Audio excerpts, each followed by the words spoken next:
Sadness, anxiety, चिड़चिड़ा, headache, कोई नहीं समझता मुझे। किसे बताऊँ मैं मेरे साथ क्या बीत रहा है? ऐसा होता है क्या? आप hello guys, welcome back to my channel. I am Vinita Surana. तो सबसे पहले कैसे हैं आप लोग, ये बताइए। तो आज आप लोगों को पता चल ही गया होगा थंबनेल देख के कि आज एक मैं बहुत बहुत इंपॉर्टेंट टॉपिक पे बात करने वाली हूँ, क्योंकि मैं इस चीज से गो थ्रू कर चुकी हूँ और स्टिल थोड़ा बहुत कर भी रही हूँ। तो बिना टाइम वेस्ट किए हम अपने टॉपिक पे आते हैं गाइस। पीपीडी, पोस्टमार्टम डिप्रेशन, जिसके बारे में लोग बात करने से कतराते हैं या बात नहीं करते हैं, या बहुत टाइम ऐसा भी होता है कि उन्हें उस चीज के बारे में नॉलेज नहीं है कि yes they are dealing with depression.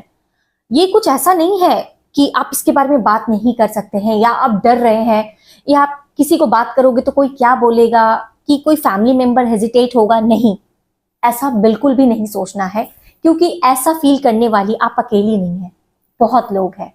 तो प्लीज ये सोचना बंद करिए। After giving birth to a child, life change drastically. ये होता है, ये मेरे साथ भी हुआ है, ये आप लोगों के साथ भी होता होगा। तो ये नहीं है कि हमने बच्चे को जन्म दे रहे, बहुत लोगों ने जन्म दिया है और सबका जर्नी क्या है, अलग होता है। जिस हिसाब से प्रेगनेंसी की जर्नी होती है अलग अलग, उसी तरह पोस्टमार्टम रिकवरी भी सबकी अलग होती है। तो कोई डिप्रेशन में चला जाता है, कोई नहीं जाता है। हर किसी का डील करने का तरीका अलग होता है। तो सबसे पहले मैं ये बात बताना चाहूंगी कि जो लोग उस चीज को डील कर रहे हैं, दे ओंट अंडरस्टैंड कि हाँ वो डिप्रेशन में है, उनको क्या फीलिंग है, क्या है। तो सबसे पहले sadness, loneliness, you feel very headache, आपको फील होगा और आप ऐसा फील करोगे कि मेरे साथ कोई नहीं है। आप सोशल कांटेक्ट से दूर हो जाते हो और आपको अजीब सी मतलब रोने का मन करेगा, फिर भी आप रो नहीं सकते। आपके मन में बहुत सारी तूफान उठती है, बहुत सारी चीजें चलती है। यू कांट मैनेज टाइम, तो आपको इरिटेशन होगा because you can not sleeping properly, तो आपको इरिटेशन होगा। तो बहुत सारी चीजें, पार्टनर के साथ इश्यू होने लगते हैं। तो ये सारी चीजें क्यों होती है? क्योंकि हमारा टाइम, हमारा समय, हर चीज बदल गया है। हमारी जिंदगी में एक नई एंजल या एक प्रिंस आया हुआ है, इसलिए चीजें बदल गई है। तो इससे घबराने की कोई जरूरत नहीं है। Feel free to talk. आप जिस पे ट्रस्ट करते हो आप उससे बात कीजिए, या आप डॉक्टर से कंसल्ट कीजिए।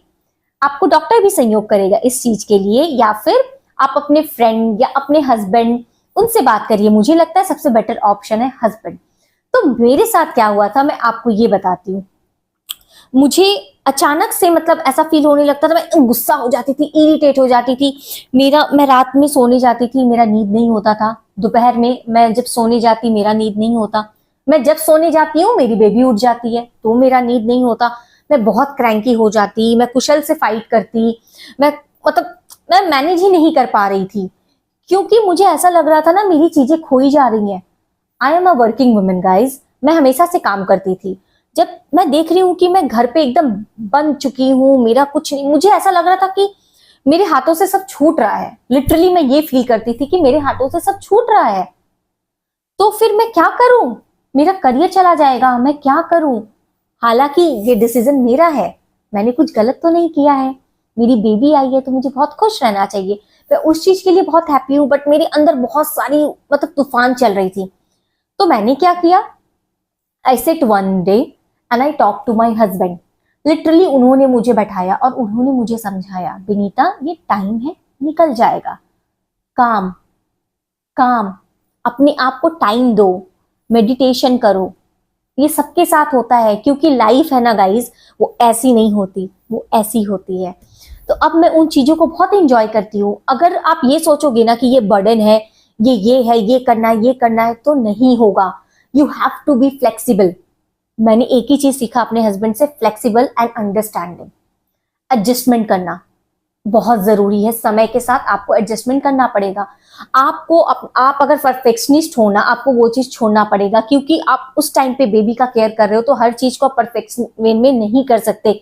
इधर if you have a helper, अगर आपके पास हेल्पर नहीं है, यू आर सिंगल हैंडेड, तो आपको बहुत सारी चीजें मैनेज करनी होंगी। मोस्टली हर किसी के पास तो हेल्पर अवेलेबल नहीं है। हर मिडिल सैडनेस, एंग्जाइटी, चिड़चिड़ा, हेडेक, कोई नहीं समझता मुझे। किसे बताऊँ मैं मेरे साथ क्या बीत रहा है? ऐसा होता है क्या आपके भी साथ? मुझे कुछ समझ ही नहीं आ रहा, आखिर ऐसा हो क्यों रहा है? ये कुछ समझ कोई हेल्प ले सकता है, कोई नहीं ले सकता है। जो अफोर्ड कर सकता है वो ले सकते हैं, जो नहीं कर सकते नहीं ले सकते हैं। तो हेल्प लेना भी कोई गलत बात नहीं है। अगर आपके पास नहीं है तो भी कोई गलत बात नहीं है, आप सब चीज मैनेज कर सकते हैं। सबसे पहली जरूरी बात होती है आत्मविश्वास। यस, बहुत जरूरी है आत्मविश्वास। तो इसलिए मैं आप लोगों से ये बात करने के लिए आई हूं कि अगर कोई इस चीज से गो थ्रू कर रहा है ना, तो प्लीज आप मेरा वीडियो देखिए, आपको बहुत हिम्मत मिलेगी, बहुत सुकून मिलेगा, बहुत ताकत मिलेगी। तो सबसे पहली बात मैं आपको बताऊंगी कि आपको करना क्या चाहिए इन चीजों से निकलने के लिए। Most most most important thing guys, आपको अपने लिए समय निकालना पड़ेगा। ये बहुत जरूरी है। I know it is very difficult, very very difficult. आप देखो, जैसे मैंने अभी टाइम निकाला है, मैं लाइव एग्जांपल देती हूँ। अभी कितना बज रहा है? 2 बजने जाना है, 1:30 1:40 हो रही है टाइम अभी, आप देखो। बट मेरी बेबी अभी सो रही है, तो मैंने खुद के लिए, चॉइस इज माइन, मैं सो सकती थी या मैं बैठ के वीडियो बना लूं, क्योंकि मैं एक यूट्यूबर हूं, मुझे वीडियो भी बनाना है। तो या तो मैं सो जाती, या तो मैं ये सोचती कि मुझे टाइम नहीं मिलता, मैं अपने काम को टाइम नहीं दे पा रही हूँ, ये नहीं कर पा रही हूँ। ऐसा नहीं होता है। हमें अपने काम के लिए या अपने लिए टाइम निकालना पड़ेगा, तभी तो हम अपने आप को रिफ्रेश फील कर पाएंगे ना। आप ये करके जरूर देखिए फ्रेंड, आपको बहुत सुकून मिलेगा। दूसरा, do meditation guys. Simple meditation, जिसपे भी आप अपने योगा टीचर से कंसल्ट कर सकते हो, आप अपने डॉक्टर्स, मैं ये नहीं बोल रही हूँ without consulting your doctor you do, आप अपने डॉक्टर से कंसल्ट कर लीजिए, जिसके भी आप, जो आपका डाइटिशियन है, आप डाइट पे फोकस करिए, डाइटिशियन से कंसल्ट कीजिए। ये सारी चीजें आप कोशिश करिए। मैं बहुत घरेलू चीज करती हूँ, मैं डॉक्टर के पास नहीं जा रही हूँ कंसल्ट करने के लिए, मैं बहुत घरेलू चीज करती हूँ जिससे मुझे फायदा होता है, मैं वही आप लोगों को बता रही हूँ। I prefer to do meditation, deep breathing. मुझे इन चीजों से बहुत सुकून मिलता है फ्रेंड्स, इसलिए मैं ये करना प्रेफर करती हूँ। तो अगर आपको भी मिलता है तो आप करिए, क्योंकि ऐसा भी होता है ना कि डॉक्टर के पास जाने का भी टाइम नहीं होता। लिटरली ये होता है, सच में ये होता है। मैं क्योंकि मैं डील कर रही हूँ, तो मैं आप लोगों को बता सकती हूँ कि हाँ ये होता है। तो आपको अपने लिए टाइम निकालना है, ठीक है? और जितना हो सके ना अपने आप को फिट फाट रखो। ऐसा होता है बच्चे होने के बाद ना हम अपने आप पे ध्यान नहीं देते। मेरे साथ तो ऐसा हुआ था ना कि मैं अपना फेस भी नहीं देखती थी। मैं ऐसी हो गई थी कि मुझे कोम करने का भी टाइम नहीं मिलता था। फिर एक दिन कहीं जाना था, मैं रेडी हुई एंड देन आई फील, मैं अपने आप को बहुत अच्छा फील कर रही हूँ कुशाल। मैंने ऐसे अपने आप को कितने दिन के बाद देखा है। देन आई रियलाइज कि मुझे अपने आप को समय देना चाहिए। ऐसा नहीं कि मैं अपने बच्चे को इग्नोर कर रही हूँ, कैसे कर सकती हूँ? मैं एक माँ हूँ, मेरा बच्चा मेरे लिए जान से भी प्यारा है, बहुत प्यारा है, क्योंकि मैंने अपनी जान को दाव पे लगा के अपने बच्चे को जन्म दिया। तो मेरा बच्चा मेरे लिए प्यारा क्यों नहीं होगा फ्रेंड? इसका मतलब ये नहीं कि आप अपने आप को टाइम दे रहे तो आप अपने बच्चे को टाइम नहीं देते। लोगों की मेंटालिटी को हम चेंज नहीं कर सकते। अगर कोई सोचता है तो सोचने दीजिए। आप अपने लिए, अपने परिवार के लिए, मोस्ट इंपॉर्टेंट थिंग गाइज, अगर आप हेल्दी नहीं हो तो आप अपने बच्चे को हेल्दी कैसे रखोगे? आपको तो अपने बच्चे के लिए करना होगा ना। आपको अच्छा लाइफ जीना है, तो आपको अपने आप को फिट रखना बहुत इंपॉर्टेंट है। आपको वॉक करने जाना है, वॉक करने जाओ। मैं सच में वॉक करने जाती हूँ। मैं जैसा भी होता है, मैं ट्यूशन भी पढ़ाती हूँ गाइज। उसके बाद अराउंड 5:30 अराउंड मैं अपनी बेटी को स्ट्रोलर पे लेके मैं वॉक करने जाती हूँ। हाँ, मैं रन नहीं करती क्योंकि मेरी बेबी मेरे साथ है, बट मैं उस वॉक पे भी निकलती हूँ ना, वो जो बाहर का जो हवा लगता है ना, उससे भी मेरा माइंड बहुत फ्रेश होता है। तो आप वॉक भी कर सकते हो, योगा कर सकते हो। Second most important thing, change your diet. ठीक है, ओमेगा 3 रिच फूड आप खाओ, विटामिन डी खाओ, विटामिन डी वाला, जिसमें आपको विटामिन डी मिले, ऐसी चीजें खाइए। फिर ये सारी चीजें खाने के पहले please consult to your doctor. तो ऐसी चीजें खाइए जिससे आपका हेल्थ अच्छा हो। ग्रीन वेजिटेबल्स आप ज्यादा खाइए, सूप लीजिए, ये सारी चीजें आप खाइए। आप अपने आप को खुद लाइट फील करोगे। रात में जितना हो सके आप ऐसा चीज खाइए जिससे आपको हेल्थ में प्रॉब्लम नहीं आए, क्योंकि आफ्टर गिविंग बर्थ हमें बैक पेन होता है, कभी स्टमक पेन होता है, बहुत सारी चीजें होती है, बहुत हार्मोनल चेंजेस होते हैं जो हम किसी को बता भी नहीं पाते हैं, बोल भी नहीं पाते और समझ भी नहीं पाते हैं। तो आपको अपना फूड चेंज करना है, अपनी लाइफस्टाइल चेंज करनी है। थोड़ा हो सके तो ड्रेसिंग भी चेंज कीजिए, कपड़े ऐसे पहनिए जिसमें आप कंफर्टेबल हो, और लाइट कलर थोड़ा सा पहनने की कोशिश कीजिए। Really you feel very very very very light guys. तो ऐसा कुछ भी नहीं है कि आप पीपीडी से नहीं निकल सकते हो, आप इजीली निकल सकते हो, ऐसा कुछ भी नहीं है गाइज।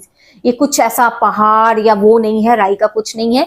हम सब इन चीजों से डील करते हैं, आप भी करते हो, मैं भी करती हूँ, तो हम मिलकर इन चीजों को पार करेंगे। आपका कोई भी क्वेश्चन है गाइज तो आप कमेंट में जरूर मुझे लिखिए, मैं उस क्वेश्चन पे और जाके बात करूंगी। और मैंने सोचा है कि मैं इसके ऊपर और डीप वीडियो बनाना चाहती हूँ, बट अभी मैं आई कि मैं जानना चाहती हूँ कि अगर आप लोगों का कुछ पॉइंट है तो आप मुझे उस पॉइंट कमेंट में करो, एक्सक्यूज मी, आप मुझे कमेंट करो तो मैं उस पॉइंट पे बात करना चाहूंगी। मैं और भी बहुत सारी वीडियोस लेकर आऊंगी, क्योंकि होता है ना कि जो आपके साथ हो रहा है शायद मेरे साथ थोड़ा डिफरेंट हो रहा हो, तो मैं उस टॉपिक पे बात नहीं कर पा रही हूँ। तो ऐसा नहीं है, आप प्लीज कमेंट में लिखिए, मैं उस चीज के बारे में जरूर आऊंगी, अच्छे से स्टडी करके आऊंगी, तो मैं आप लोगों को जरूर बताऊंगी। मैंने जो बताया अपनी लाइफ के एक्सपीरियंस से बताया है, स्टिल मैं कर रही हूँ।